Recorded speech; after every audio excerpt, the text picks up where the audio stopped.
নিয়ন্ত্রণ হারিয়ে দুর্ঘটনার কবলে উচ্চ মাধ্যমিক পরীক্ষার্থী বোঝাই টোটো। ঘটনা সোমবার সকাল 9টা নাগাদ বলরামপুর বড়াবাজার রাজ্য সড়কে ছোট কাদু মোড় সংলগ্ন এলাকায়। জানা গেছে 4 জন উচ্চ মাধ্যমিক পরীক্ষার্থী একটি টোটো রিকশা করে পরীক্ষা কেন্দ্রে যাওয়ার পথেই দুর্ঘটনার কবলে পড়ে। নিয়ন্ত্রণ হারিয়ে উল্টে যায় টোটো রিকশাটি। ঘটনায় গুরুতরভাবে জখম হয় দুজন পরীক্ষার্থী।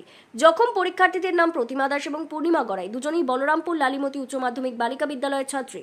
তাদের পরীক্ষা কেন্দ্র চণ্ডীতলা উচ্চ মাধ্যমিক শিক্ষা নিকেতনে। ঘটনাস্থল থেকে স্থানীয় লোকজন জখম 4 পরীক্ষার্থীকে উদ্ধার করে বলরামপুর বাসগড় হাসপাতালে নিয়ে আসে। খবর পেয়ে হাসপাতালে এসে পৌঁছয় বলরামপুর থানার ওসি এবং উচ্চ মাধ্যমিক পরীক্ষার দায়িত্বে থাকা জেলার ডিএসএ সদস্য রিতেশ দাস। প্রাথমিক চিকিৎসার পর দুজনকে উন্নত চিকিৎসার জন্য পাঠানো হয় পুরুলিয়া জেলা সদর হাসপাতালে। প্রশাসনের সহায়তায় চিকিৎসা চলাকালীন হাসপাতালের বেডে বসে দিনের পরীক্ষা সম্পন্ন হলো ওই দুই পরীক্ষার্থীর। বলরামপুরের লালিমতি গার্লস হাই স্কুলের দুজন পরীক্ষার্থী, তাদের চণ্ডীতলা হাই স্কুলে পরীক্ষা ছিল।